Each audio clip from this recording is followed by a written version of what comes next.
Good evening. Thank you all for being here. We are here to celebrate the life and work of Carlos Fuentes with this special event and a wonderful distinguished speaker, Dr. Maarten van Delden.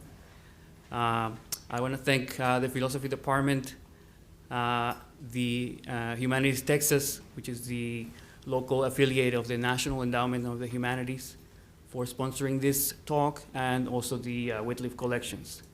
Dr. Maarten van Delden is now chair of the Spanish and Portuguese department at UCLA, and he has taught in many universities, in NYU, in USC, and also right here in Texas for 10 years at Rice. And he also wrote a very important book on Fuentes, published by Vanderbilt University Press, called Carlos Fuentes, Mexico and Modernity, right? And so we are very happy to have him here and very honored. So thank you very much, Dr. van Delden.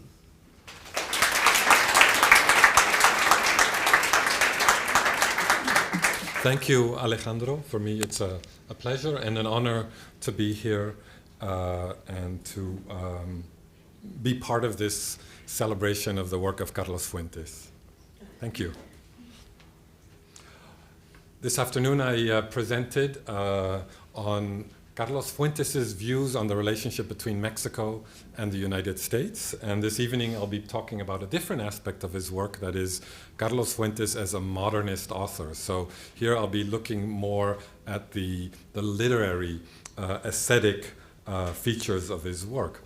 Someone this afternoon after my talk asked me what my personal or what my relationship was with Carlos Fuentes.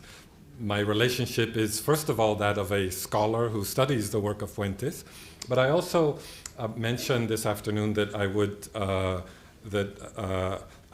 relate a couple of anecdotes about my two meetings with Carlos Fuentes. So I devoted many, many years to studying the work of Carlos Fuentes. I had two opportunities to meet him and to talk to him, and they were both very interesting occasions. I was writing my book on Carlos Fuentes, which Alejandro just mentioned, in the mid-1990s, and my friends at the time would ask me, "Are you planning to interview Carlos Fuentes?" And I said, "No, I'm not really interested in interviewing him." And there were two reasons for that. First of all, Carlos Fuentes was an author with great visibility. He gave many, many interviews in Mexico, here in the United States, in other countries. There are TV documentaries devoted entirely to the work and life of Carlos Fuentes. There was one particularly good one done by PBS in the 1980s. So I felt that, since he was such a visible figure, he gave so many interviews, anything I wanted to know about Carlos Fuentes was out there. It wasn't really necessary for me to approach him and interview him. I didn't think that he was going to reveal anything to me that he hadn't already revealed to the many journalists and critics with whom he had spoken. So I said it's not really necessary. The second reason was that I wanted to maintain a more detached perspective. I wanted my book to have an impartial view of his work. I had noticed that many critics, and I should mention that Carlos Fuentes, in addition to being a novelist, a short story writer, a fiction writer, was also a literary critic. He wrote many works of literary criticism. One in particular is very well known. It's called La Nueva Novela Hispanoamericana, the new Spanish-American novel, came out in 1969, and is actually a discussion of the works of his contemporaries, of authors like Mario Vargas Llosa from Peru, Julio Cortázar from Argentina, Juan Goytisolo from Spain, Gabriel Garcia Marquez from Colombia, authors who were part of the boom in Latin American literature that emerged on the world literary stage in the 1960s. And in this book and other books, Fuentes advanced a particular view of literature and of what he called the new novel. That view was really his interpretation of his own work. And I had noticed that a lot of critics in reading Fuentes kind of applied Fuentes' own ideas to the novels, following Fuentes' own lead in reading him. And I thought that that wasn't necessarily the best approach, that an author isn't necessarily the best critic of his own work. And so I thought, I'll keep a little more distance and adopt a more impartial, detached approach. So my book came out in 1998, and at that point I had never met Carlos Fuentes, never even exchanged a letter with him. But in 1999, finally I could no longer avoid a meeting with Carlos Fuentes. I was teaching at Rice University at the time, and Fondren Library, which is the Rice University Library, once a year would organize a big lecture with a big name person, and that year they had decided to invite Carlos Fuentes. And since I had authored a book on Fuentes, I was asked to introduce him, which I did gladly. And after the lecture, I was invited out to dinner with Carlos Fuentes, a couple of top administrators from the university, some wealthy donors. I remember there was a Mr. Hobby there. I think if you've heard of Hobby Airport, well, it's the same family. In fact, I think he had been lieutenant governor, one of the last Democrats who occupied a high elective office in the state of Texas. So he was there, and his wife. I think they had given the money to bring Carlos Fuentes, and Carlos Fuentes and his wife. And what I remember most of all is that, how dazzled I was by his conversation. And I began to think, well, maybe I made a mistake in thinking that there was no need for me to meet him, that it wouldn't add anything to my understanding of his work. In fact, it was a very special occasion. Whatever topic emerged that day at the dinner in a restaurant near Rice University, Fuentes seemed to know everything about it. I remember that at one point the conversation turned to the 2000 election, so this was late 1999, and guests at the table began discussing Bill Bradley, the senator from New Jersey who had just declared his candidacy for the presidency, and who was emerging as kind of the liberal or more left-wing alternative to Al Gore. Of course, Bradley ended up losing the primaries to Al Gore, but at that moment there was a lot of excitement about Bill Bradley. And so this was US politics that we were talking about, but Fuentes seemed to know more about it than anyone else. He knew more about Bill Bradley's career and his political ideas, and he also knew that Bill Bradley's wife, Ernestine Bradley, was a professor of comparative literature at a university in New Jersey and had just published a book on German literature and the Holocaust, a book that evidently he had read. So you got the sense that here's a man who knows everything, who's read every single book, who can talk about any subject. A little later, after discussing Bill Bradley, for some reason people started talking about boxing. Not sure how this came up. But anyway, Fuentes had an anecdote ready about boxing. He mentioned that, or he told us that many years before, in 1977, he was at the Frankfurt Book Fair in Germany. The Frankfurt Book Fair is probably the largest and most important book fair in the world. And he says he was walking down an aisle in this huge book fair with a couple of fellow authors, writers from Mexico, and suddenly they ran into Muhammad Ali. Muhammad Ali apparently had just published a book, and so he was also at the Frankfurt Book Fair. And they kind of came face to face, and they greeted each other. And the Mexican authors were all very well dressed, and Muhammad Ali noticed this, and he said, "You guys look good." And Fuentes answered, "It's because we're Mexican." Little incongruous, but anyway, it was very funny. And as I say, he was very charming and entertaining. So I relate these anecdotes in part because I had promised to do so this afternoon, but also because there is a kind of relationship with my topic. Right? My topic is Carlos Fuentes as a modernist author. So what does this have to do with modernism? Well, I was thinking about the image of the author.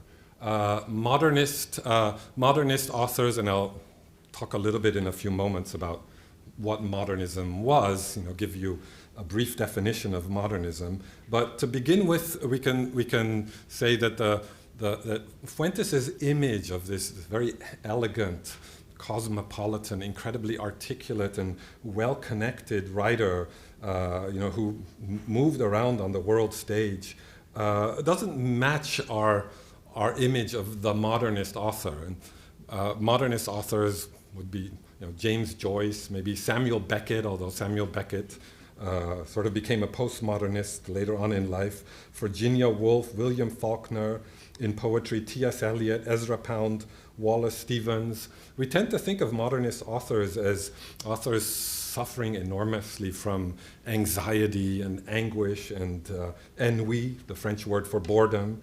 Authors who are kind of alienated from society and engaged in this heroic struggle to produce their artworks. Authors who don't get recognition in their own lifetime. We might think of, in the world of painting, Vincent van Gogh, who was not recognized for his work and ended up committing suicide. Also authors who suffer from this excruciating self-consciousness, who struggle with their art, devote their entire lives to their art, and at the same time feel that they're always falling short. A key modernist theme is actually silence. That is the idea that somehow the world cannot be captured in language, and therefore you might as well not try. And when you think of the career of Samuel Beckett, he kind of gradually moved towards writing shorter and shorter works as he struggled with language and with that sense that language could not capture reality and that really silence was the best option. There are many examples of modernist authors who gave up writing precisely for that reason. So Fuentes seems a very different kind of writer, so sophisticated, well-connected, very smooth. I should mention here that he actually had a career as a diplomat. In the 1970s, he served as Mexico's ambassador to France for a couple of years. So he was very well connected in government circles. There is obviously, if Fuentes is a modernist, was a modernist, he was a different kind of modernist from the modernism that we associate with the writers that I mentioned from the first half of the 20th century. Also think of William Faulkner would be the great American modernist author, And I mean, he was basically an alcoholic, right? So you have all these, Ernest Hemingway as well, ended up committing suicide. So you have all these examples of writers who led very, very difficult, troubled lives. That was certainly not Fuentes' case. So if he was a modernist in a different sense. He certainly didn't match our typical image of a modernist writer. So let me say a few more things before I discuss a couple of novels by Carlos Fuentes about modernism. I've said a few things already about the image of the author in modernism. First of all, modernism was not a self-proclaimed movement. In other words, the writers that I've mentioned, James Joyce, Virginia Woolf, D.H. Lawrence, William Faulkner, they never wrote a manifesto. So they're very different from surrealism or futurism, other literary and artistic movements from the first half of the 20th century, where the authors or the artists who were parts of, or who were part of these groups actually wrote manifestos and signed them and said, this is what we're pursuing. So the modernists were a more fluid kind of group. They didn't self-identify as modernists. It was really sort of after the fact that critics began to see the similarities, the resemblances between these authors, and decided to group them. In some cases, the authors who are regarded as modernists didn't even like each other very much. Virginia Woolf, for example, wrote a very negative review of James Joyce's Ulysses. So James Joyce's Ulysses, I don't know if anyone has read it. I don't know if anyone still reads Ulysses, this huge, very difficult novel. but definitely worthwhile. I recommend it. Virginia Woolf wrote a very disparaging review of James Joyce's Ulysses. Virginia Woolf was of a kind of an upper class background, and she thought James Joyce was sort of vulgar. D.H. Lawrence, who had a complicated relationship with the modernist group, actually also mocked some features of the writings of his contemporaries. In particular, one feature of modernism, and I'll talk about that a little more in a moment, is the intense focus on the inner lives of the characters, this focus on subjective experience. So this is why they used stream of consciousness. This was one of the major innovations of modernist literature, was the use of stream of consciousness or internal monologue. And this focus on, let's say, the minute movements of a character's consciousness. And D.H. Lawrence actually mocked this. He mocked the writings of Marcel Proust, the French author, saying, in a letter, he said, "What? Is this a twinge in my toe?" Right. So he's kind of making fun of the kind of the trivial things that these authors focused on, in his opinion. Right. So there was an intense focus on ordinary life, on the flow of your consciousness as you went through your daily activities. And Lawrence sort of felt that he had to write about more important things. So they weren't a unified group. There were differences among them, but they did have things in common. So what were these things that they had in common? Well, first of all, there was the desire to innovate and to experiment. I think it was Ezra Pound who had as a slogan, "Make it new." Right? Make it new. In other words, as a writer, to be interesting, you always had to do something different. You had to go against the conventions of the day. You had to be kind of shocking, if at all possible. Of course, there came a point in time when it was no longer possible to be shocking, because everything shocking had already been done, right? But you have to think of these writers in the early 20th century. They're reacting against, the 19th century attitudes and social conventions, which were, of course, still very, very rigid. So that was one element. Another important element that I want to mention is that modernism was a reaction against realism.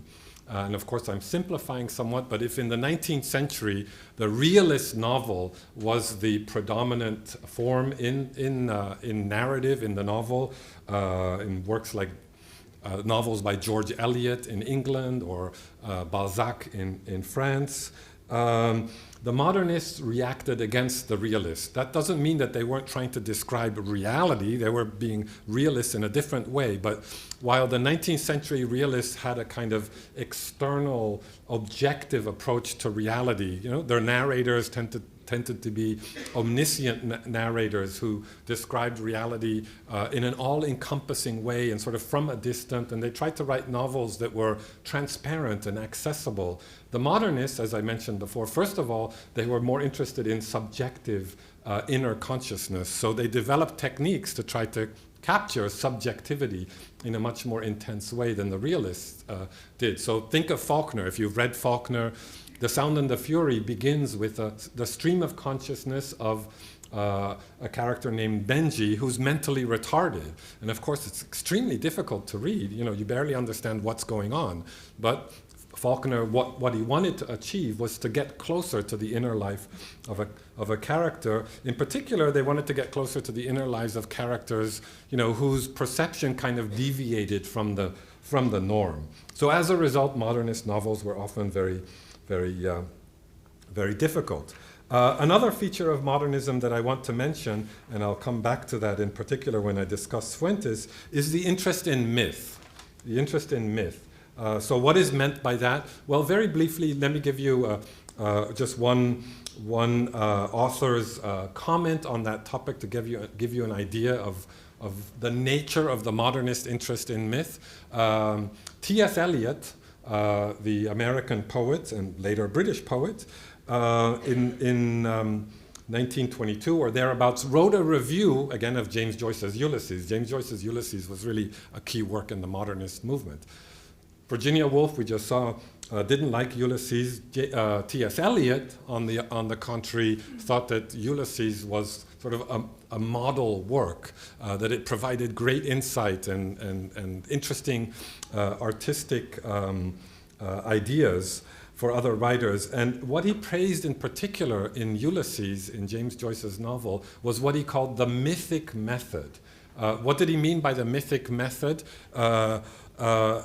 Well, Ulysses uses all these references to Homer's The Odyssey in order to organize, to structure the novel. So you've got the story of a day in the life of a character living in Dublin in the early 20th century, but at the same time, there's this underlying structure which is forged through these references to Homer's The Odyssey. And that's the underlying mythical structure, which, according to T.S. Eliot, was a way of creating order out of the chaos of modern life. So the idea was that modern life is chaotic, disorganized, it's very difficult to grasp the meaning of life in a modern society.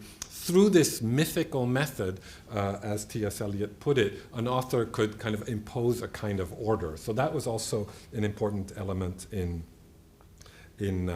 modernism.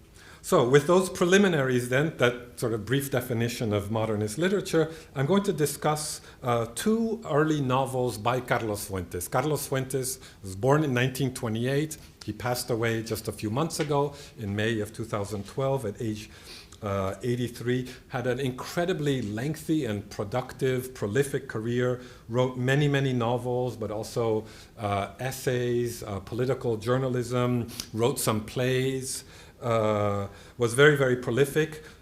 His early work is probably, in my opinion, still his best.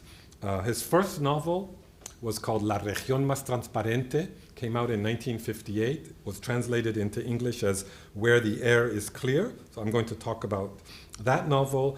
And another early novel is The Death of Artemio Cruz, which came out in 1962.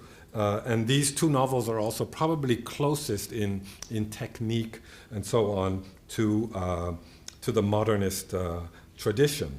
So Where the Air is Clear, and the reference here is to Mexico City. He's actually quoting a Mexican poet and essayist, Alfonso Reyes, who had written an essay about 20 years earlier in which he described Mexico City as La Región Más Transparente. It really means the most transparent region. And the translator chose to translate that title as Where the Air is Clear. But literally, it's the most transparent region. It's referring to the quality of the light in Mexico City, which of course is at a very high altitude. So this is a novel about Mexico City, came out in 1958 in the process of modernization. Fuentes describes a rapidly growing city ruled over by a new capitalist class, and including a large population of emigres from Europe. In the 40s and 50s, a lot of people from Europe came to Mexico, and these characters in the novel attend fashionable parties and spend their weekends frolicking at the beach in Acapulco. But he also includes in this depiction of Mexico City at this period, in this moment of time, different classes. So it's not just the wealthy, the industrialists, but also the working classes. So I discussed this a little bit this afternoon. There's a group of characters who are the braceros, the working classes, and some of them have gone to the United States to work, to earn money, and have come back to Mexico to spend their dollars. It also includes a depiction of intellectuals in this period. And he captures the lively debates that were going on in the 1940s and 50s in the Mexican intellectual world about the Mexican character. So this was, in the Mexican intellectual world, a lot of authors were debating, the Mexican character, Mexican identity. So it's a novel that tries to capture or to portray a multi-layered reality. Depicting the lives of of different social classes. It's also a novel about the Mexican Revolution and its aftermath. So this is a novel that the main action takes place in the early 1950s, but there are a lot of flashbacks. So there are sections that are set during the Mexican Revolution, which took place from 1910 to 1917, and which introduced an entirely new phase in Mexican history. So there are episodes that are set during the revolution, and the novel also traces the rise of a new class, people men who fought during the revolution and then afterwards seized the opportunities, to rise in society. And as I said earlier, he depicts the rise of a new capitalist class and kind of evokes or hints at the betrayal of the ideals of the Mexican Revolution. Because if the Mexican Revolution was fought primarily in the name of equality, in fact, the society that emerged by the 1940s and 50s was largely a capitalist society with considerable inequality. So in that sense, the ideals of the revolutionaries had not been accomplished. I should also mention, to set the novel in context, that the 1940s, 50s, and 60s were a period of strong economic growth in Mexico. So historians talk about el milagro mexicano, the Mexican miracle. The Mexican economy was growing at a 6% annual rate for most of this period. And there was a sense that Mexico would soon join the modern industrialized world. So Fuentes sort of captures that sense of excitement and expansion, but from a very critical perspective. Another aspect of the novel that's very important is that, I've talked about how the Fuentes is trying to really present what I described this afternoon as a mural of Mexican society and Mexican history in the first half of the 20th century. A really interesting and important element of this is his interest in the country's relationship with its pre-Columbian past, the country's relationship with its indigenous past, its Aztec heritage, as it were. In his first collection of short stories that came out in 1954, if you've only read one work by Carlos Fuentes, it's probably Chacmul. No? Has anyone read Chacmul? Probably, if you've taken Spanish AP literature, it's one of the assigned short stories. And this is a story about a character, a government bureaucrat in Mexico City who purchases a pre-Columbian statuette on his vacation in Acapulco, if I remember correctly, and then brings it home, and the statue becomes to life. And at the end of the story, he has this Indian-looking man living in his cellar. So it's a story about the return of the Aztec gods, as it were. And this theme also comes up in La Región Más Transparente.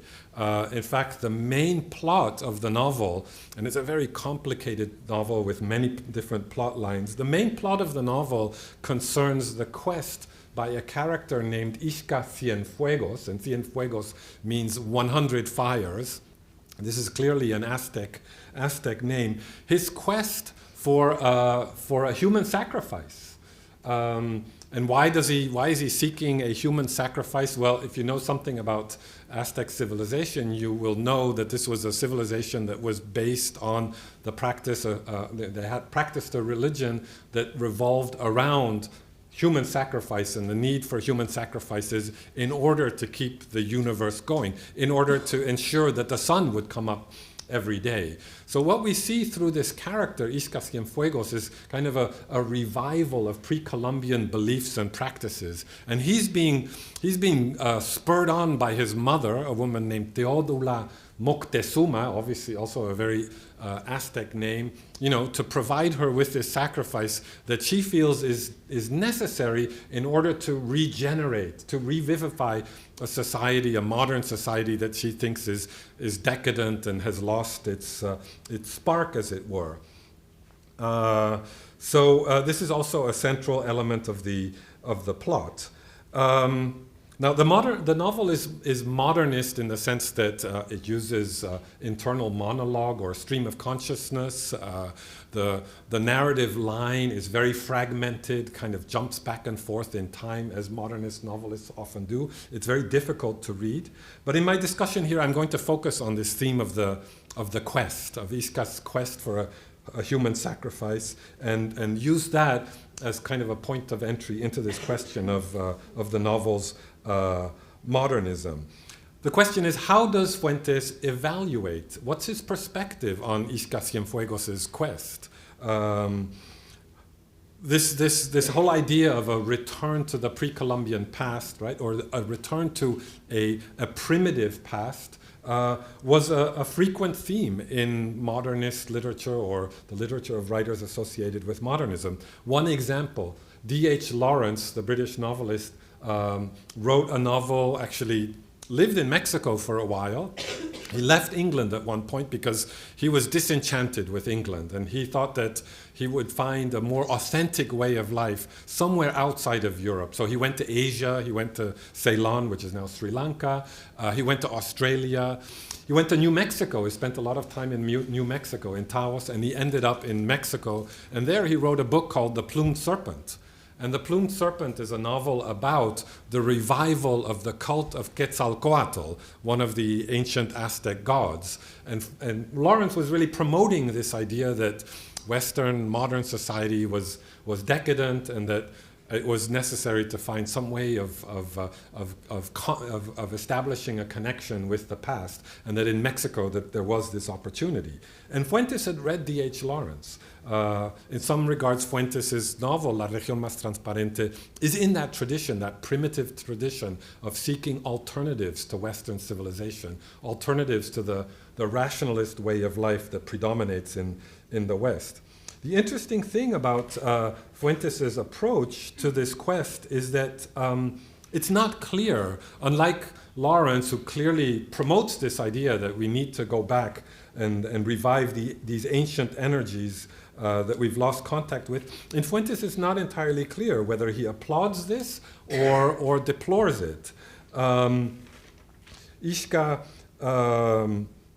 it's not even clear whether Isca finds the human sacrifice that he seeks. What is clear is that at the end of the novel, on the 15th of September, which is the day of independence in Mexico, and so that's significant in itself, that a whole group of characters die, all under different circumstances. So it's almost as though, well, there is this kind of human sacrifice taking place. Perhaps this is going to revivify Mexican society.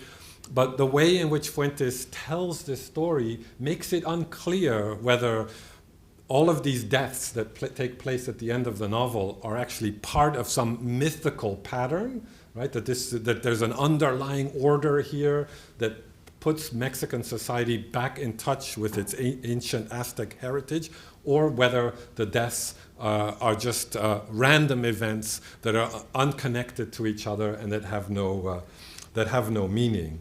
And there's one scene in particular that is very revealing in this regard, and it's the scene in which Manuel Zamacona, one of the main characters in the novel, is killed in an absolutely random fashion. He's on his way to Acapulco. He's driving along the road. He runs out of gas, and he stops at a cantina, approaches someone, and says, "Do you know where I can get some gas?" The guy turns around and kills him, just like that. And then he says, "I didn't like the way he looked at me." And Fuentes, in an interview that he gave around this time, 1919, or actually a few years later, in the early 1960s, he gave an interview in which he said, Mexico is a country of the instant. The future is totally improbable, I'm quoting here, dangerous. You can get killed in a bar as you turn the corner of a street for making an ugly face, for eating a taco. You live in the present because the future is improbable. And so this is kind of a commentary on that particular scene in that novel. But here you can't say that this has some mythical meaning, that it's part of a return of the Aztec gods or something like that. It's just a random event. So in some, Fuentes' approach to this mythical method that T.S. Eliot talked about in his essay on Ulysses is somewhat different. He's more skeptical. It's more ambiguous. Perhaps, these deaths are part of some underlying pattern. Perhaps they're not. And even if they are part of an underlying pattern, I don't think Fuentes is celebrating this. In fact, he's presenting the concern with myth and with returning to the past as something destructive, because one of the characters who dies at the end of the novel is a child, a 10-year-old or an 8-year-old child who meets Isca Cienfuegos in the Zócalo, in the main plaza in Mexico City, and Isca tries to grab him. He bites Isca's hand and draws blood, and then runs away. The next scene, he's dead. The novel doesn't explain why he dies, but perhaps it's because there's something literally poisonous about Isca's, the blood that he swallowed. So again, the myth here is presented in a much more negative light. Okay, so now I'm going to talk a little bit about The Death of Artemio Cruz, which came out in 1962. So this is a novel about a character. Again, it's related to the Mexican Revolution. This character, the main character, Artemio Cruz, also fought during the revolution and afterwards had a very successful career as a businessman, became extremely wealthy. And when the novel begins, we see him on his deathbed, looking back on his life. So the novel is structured in a very modernist way. On the one hand, it has Artemio's internal monologues, right? So just sort of random thoughts that are going through his head as he's lying on his deathbed, as he's thinking about his past. So that's very modernist, the stream of consciousness. And then it jumps to the past. So we get episodes from different moments in Artemio's life. And these episodes are a little more straightforward in the way that they're narrated, but they're not presented in chronological order. So you go from 1941 to 1915 and then to 1947 and so on. So the order of the narrative is not linear. So that's another modernist feature. So there's a strong emphasis on inner subjective experience that's typical of modernism, and this attempt to experiment with narrative form. But at the same time, and this is a characteristic of Fuentes' work, it is a novel that's very much concerned with history. So he turns inward, right, in exploring inner subjective consciousness, but at the same time, he also wants to tell a story about Mexican history in the 20th century. And Artemio Cruz, he uses Artemio Cruz's life to kind of capture the different stages. So Artemio Cruz is a revolutionary in the 19-teens, so we have one section that's set during the revolution. We see him fighting in the battles. Then in the 1920s, he returns from the revolution and he marries the daughter of a wealthy landowner, and so that's his first step towards becoming a wealthy person. He gets into politics, and then so on. And at the end, he owns newspapers and factories and so on, and he's extremely rich and powerful. So in that sense, he combines these modernist features of focus on subjective experience, narrative experimentation, but it's also a historical novel. Now, in this novel, myth also plays a role, and I'm going to conclude then with some considerations about the role of myth, and again show how Fuentes' approach to this question of myth is different from the one described by T.S. Eliot in his essay on James Joyce, where he talks about the mythical method as a way of ordering the chaos of modern life. The underlying myth that Fuentes evokes here in La Muerte de Artemio Cruz is the myth of La Malinche.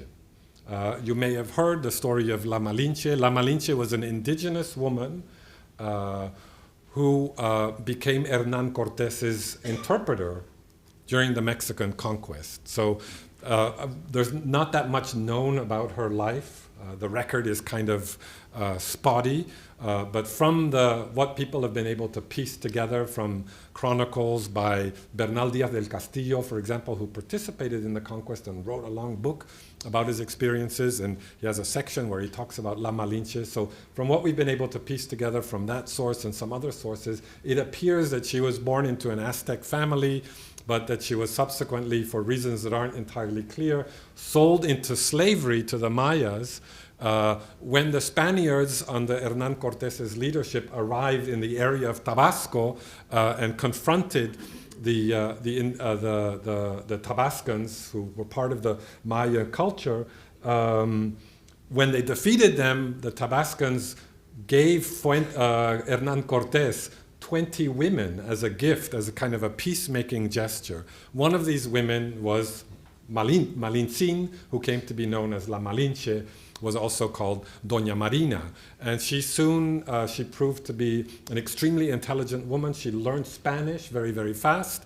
And she then became Hernán Cortés's interpreter, and a lot of people believe that it was thanks to her participation, or that her participation was an immense help to the Spaniards because they were able to control the lines of communication, as it were. So she interpreted between Hernán Cortés and Moctezuma when the Spaniards arrived in Tenochtitlan, the capital of the Aztec Empire.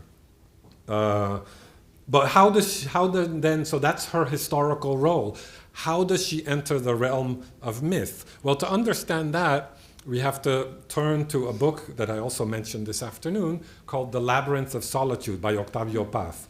Octavio Paz, another great Mexican writer who won the Nobel Prize in 1990, wrote a book about the Mexican character and about Mexican history that was enormously influential, came out in 1950, and was a huge influence on Carlos Fuentes. They were actually friends for a long time. And I'm arguing that Octavio Paz's interpretation of La Malinche is in the background to Fuentes' conception of Mexican history in the death of Artemio Cruz. So what does Paz have to say about La Malinche? Well, he points out that La Malinche in Mexico at the time was kind of a reviled figure. She was repudiated because the modern Mexicans identified not with the conquerors, not with the Spaniards, but with the defeated Indians. And La Malinche was seen as a traitor, right? So to be called a Malinchista was to be called a traitor to your country. So there was a negative image of La Malinche. So that, first of all. But he goes even further, and he begins to explore the psychology of the Mexican. And again, this book was written in the 1940s. And he says that the Mexican character is marked by a repudiation of both the figure of the father, which would be Hernán Cortés, and the figure of the mother, La Malinche. So the idea here is that Cortés and La Malinche had a child together, and that this was in some sense the first Mexican. But if you think of that child as the first Mexican, that child was in a sense the product of violation, right, of a conquest, of a rape. And then Paz discusses this phrase that is commonly used in Mexico, los hijos de la chingada, right? So he says the Mexicans are los hijos de la chingada because they're the product of a rape. So this is where Fuentes picks up, because in his novel, first of all, I should explain that Artemio Cruz turns out to be an hijo de la chingada as well, in the sense that he too, as we discover at the end of the novel, was the product of a rape. In other words, his mother is actually an Afro-Mexican woman, and his father was a wealthy landowner who raped her, and that's how Artemio was born. So what Fuentes is saying, he's really talking about this idea of rape or of violation as being at the origin of Mexican history. Whether you agree with this or not, that's of course a completely separate issue. I'm merely describing the ideas that were circulating at the time. So Fuentes has a long passage on this idea of la chingada in La Muerte de Artemio Cruz, where clearly he's referring to Octavio Paz's work and to his interpretation of Mexican history. And I'm going to just read a few sentences from this passage, which is about 5 pages long. And I have to say, like they say on PBS, that some of the material I'm going to read is not appropriate for children. So he begins like this: Mexico's password, your word, motherfucker. So this is the translation of Los Hijos de la Chingada. We're the #1 motherfuckers around here. Quit fucking around. Now I'm gonna fuck him up. Get out of here, you little fucker. Don't ever let anyone fuck you over. I fucked the shit out of that bitch. Fuck you, asshole. When it's time to fuck, take potluck. Well, and so on and so forth. This goes on for 4 or 5 pages. And it's kind of this, well, you could call it poetic elaboration. This is the modernist element of what I was talking about, of wanting to shock the reader, right? And especially, remember, this was 1962. Apparently it passed the censors. It was published that way. Pretty, in your face. But what I want to say then about myth is that in this particular case, this myth of the rape of Mexico by the Spaniards, the symbol of La Malinche as the violated indigenous woman. This is not a myth in Fuentes' case that is supposed to, order the chaos of contemporary life. On the contrary, this is a myth. The myth of the violated, the Mexican as a product of a rape. It's a myth that needs to be dissipated. And some critics argue that this is what Fuentes is trying to do in this passage, right? That he's actually writing against that myth, right? He's writing in order that Mexicans will overcome that feeling of being the product of a violation. So in sum, while Fuentes shares a lot with his modernist precursors, he also takes some of these elements, in particular the notion of myth, in a very different direction, and kind of gives it his own personal interpretation as a Mexican author. And in conclusion, what I want to say is simply that simply to encourage you all to read Carlos Fuentes if you haven't done so already. Thank you very much.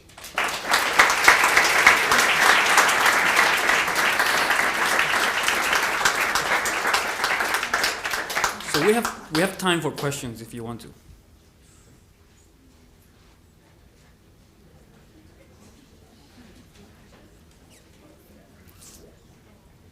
Yes, right here.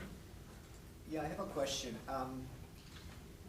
In Latin America, especially in the past, 200 years, there's been a lot of talk about, the need to. There's been a very big involvement by a lot of people on the issue of identity. And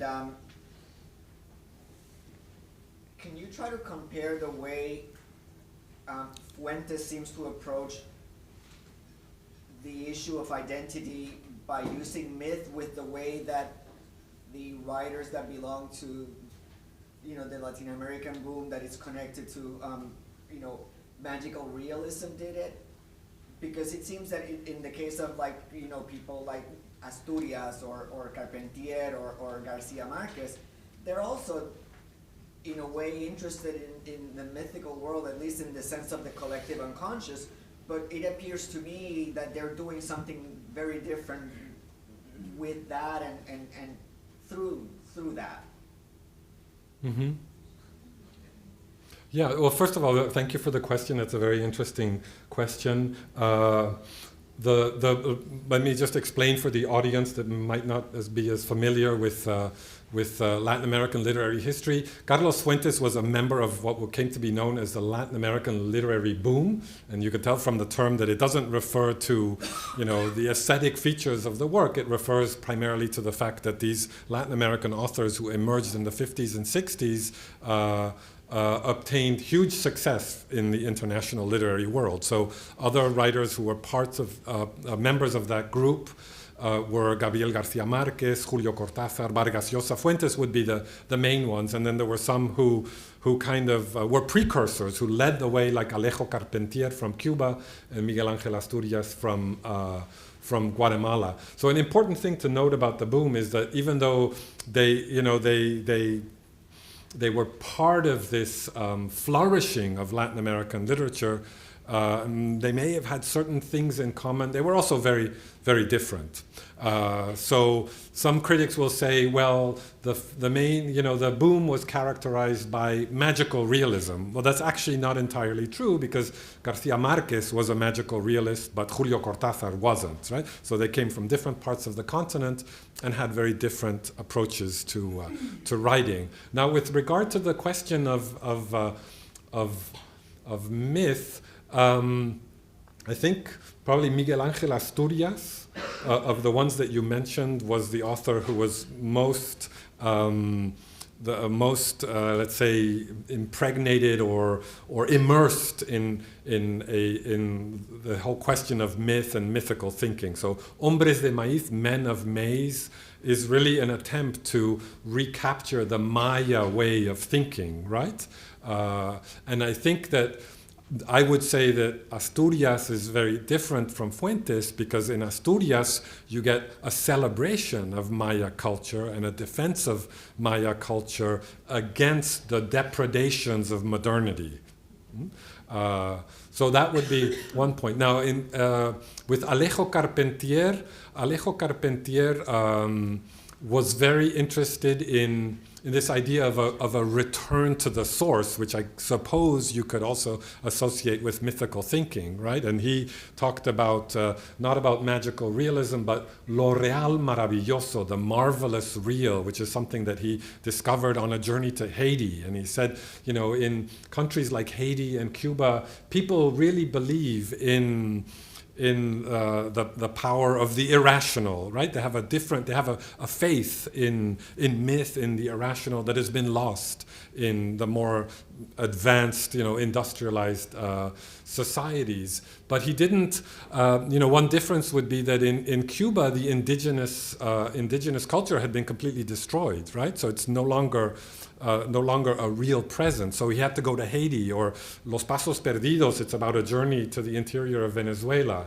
So I think that Carpentier had a very different relationship to this mythical past than Fuentes, or than Asturias, because Fuentes and Asturias, it all has to do with where the indigenous civilizations were more powerful and where the indigenous element had endured longer and more, after the Spanish conquest, and that would be the case of Mexico and Guatemala, obviously, but not so much Cuba. So I think that would be a difference.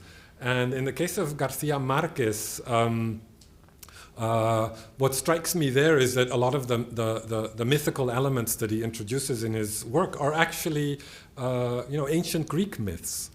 So he's drawing on Western civilization, on Western myths as much as anything else, right? He's not so much.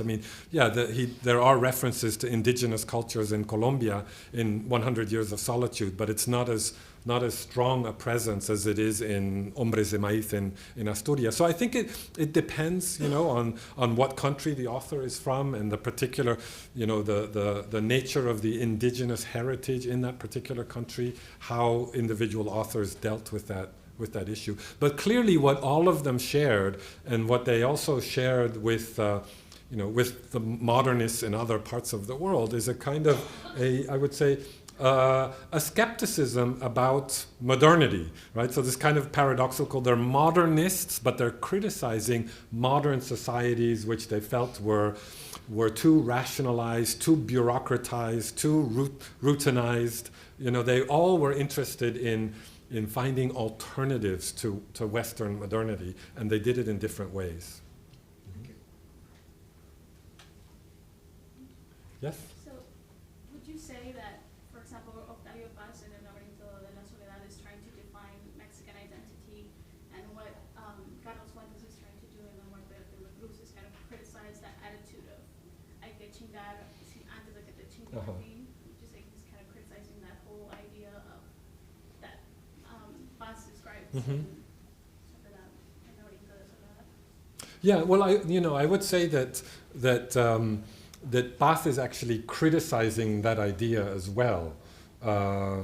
In other words, he's describing, what you could call a particular psychological condition, right? Which, according to him, results from the conquest, right? It results from certain historical events. But he's certainly not saying that this is the way things should be. Maybe, I think a lot of readers have misunderstood him and have said, oh, he's trying to fix the Mexican character. I think he's actually trying to critique and to bring something to light so that people will free themselves of that burden of history. There's a later book that he wrote, Postdata, from 1970, which is a postdata, post-date to El Laberinto de la Soledad, where he goes back to a lot of those themes, question of Mexican character. And there he's more explicit. He says that his writing, he compares his own writing to psychoanalytic therapy. He says in therapy, if you're in psychoanalysis, you talk and talk, you sort of free associate, and it's a way of freeing yourself, right? Of perhaps revealing your traumas to yourself, but also of freeing yourself from those traumas.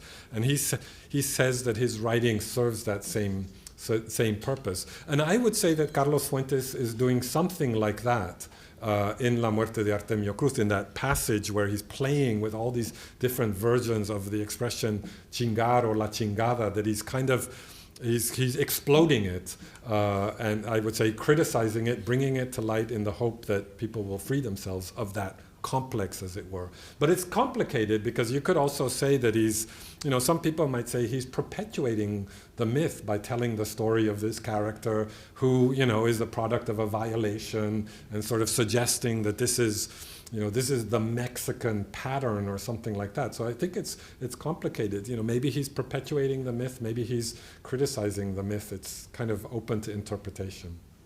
Mm-hmm. Yes, there in the back.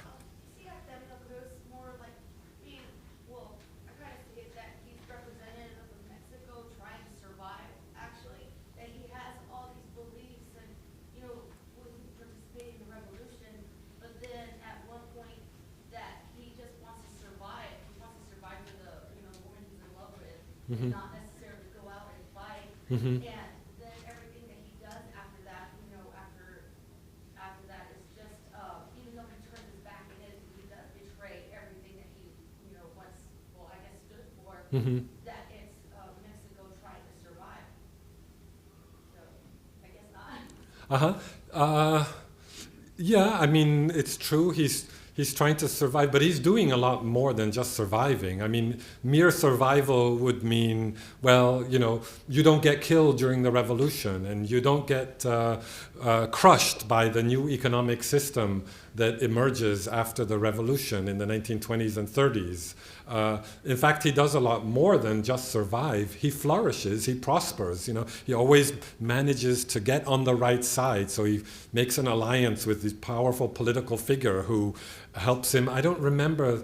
I think it's through, and it's the same in La Región Más Transparente with the wealthy person who's one of the main characters. It's all through real estate that they become rich, which I think in itself it's telling. So what happens in La Muerte de Artemio Cruz is that he helps one of the generals during the post-revolutionary period, and the general says, I'll give you these plots of land here for a very cheap price.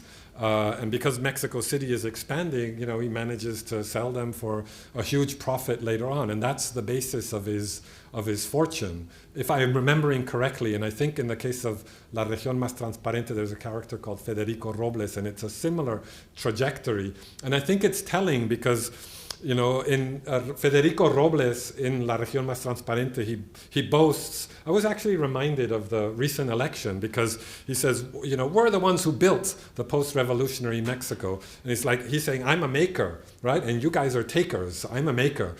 So that's his idea. We're building the Mexico and we deserve, our wealth. But the novel said, if you make money in real estate, you're not really building anything, right? You're just profiting. You're buying and selling. You're profiting from favorable trends in the market. So in sum, I think he does more than survive. He prospers and flourishes, and he he's a gran chingon, right? Because in the process, he also, excuse the language, he fucks over other people, right? I mean, the novel is very clear about that others are victimized by his success. So he's not at all sort of an innocent, just trying to get by. And the interesting thing, of course, is that the novel, I didn't have time to discuss this, is that he does receive a kind of punishment. Right? He has a son, Lorenzo, who inherits his father's idealism. His father, after all, had fought in the Mexican Revolution, and decides to go and fight in the Spanish Civil War in 1937 or 1938. Right? So there's a chapter in the novel that describes how Lorenzo goes to Spain to fight against the fascists. And he says explicitly, I'm following your example, Dad, because his father is telling him, oh, no, don't go, and he says, I'm following your example. That's the battle that has to be fought now.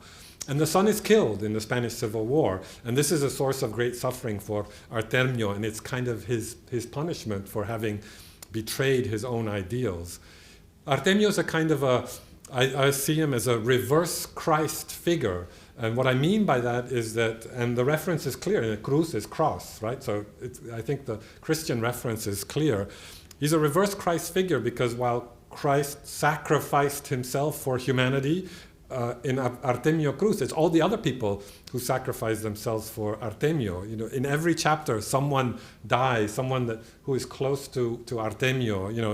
In the war, in the revolution, it's a soldier he finds on the battlefield and doesn't help. The soldier dies and Artemio survives. So it's true that he survives, but he's kind of he survives thanks to the sacrifice of other people.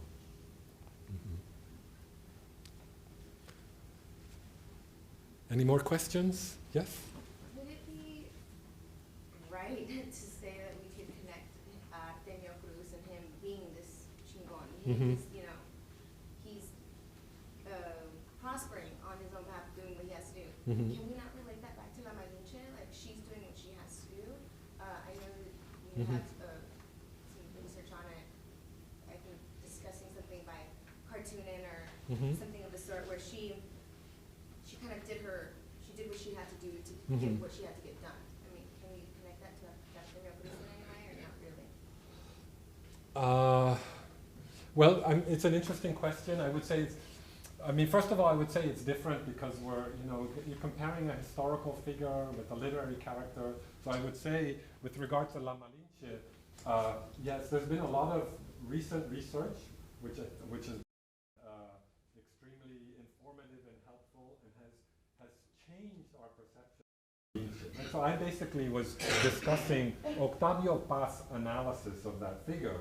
And he's talking about the very negative view of La Malinche at that time in Mexican culture. But there's been a lot of work on La Malinche from feminist critics, Chicana critics, kind of trying to restore her reputation and say that, for one thing, she was a very brilliant woman and she was kind of a go-between between two cultures, speaking different languages.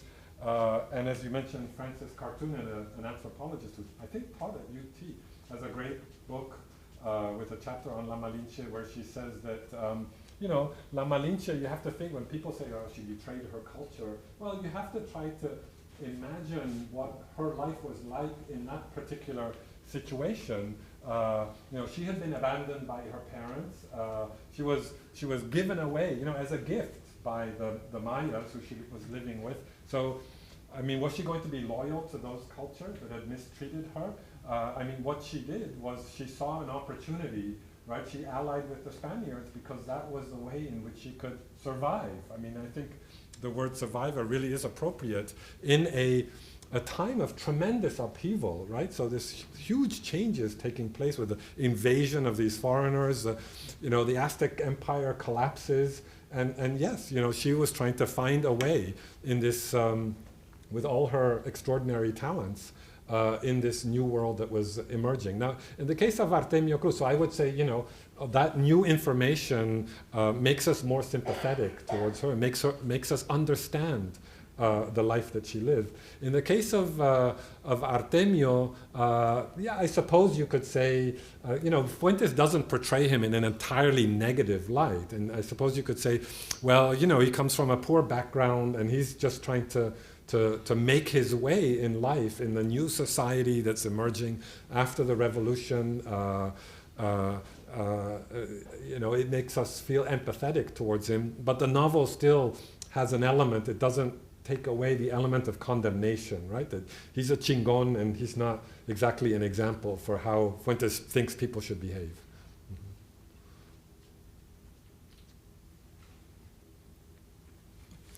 So we're hosting a reception after it, so you can go ahead and ask more questions during that time. You think? Yeah. So let's thank again Dr. Van Delden for coming here.